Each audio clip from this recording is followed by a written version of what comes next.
How to add custom DNS records in Hostinger. Welcome to this tutorial on custom DNS records in Hostinger. In this video, we'll walk you through the process of setting up custom DNS records in Hostinger, a popular web hosting service. By the end of this tutorial, you'll be able to create custom DNS records and improve your website's performance. To start, log in to your Hostinger control panel and navigate to the DNS manager. From there, you can view your existing DNS records and add new ones.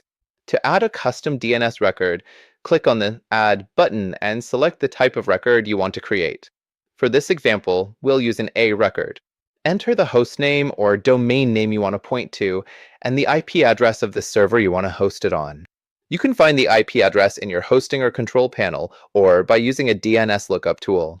Make sure to enter the correct hostname and IP address, as incorrect entries can cause issues with your website's functionality.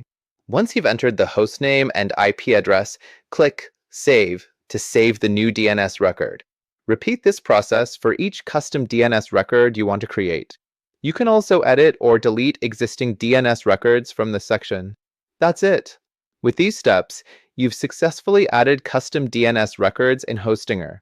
If you found this tutorial helpful, be sure to like and subscribe to our channel for more web hosting tutorials and tips.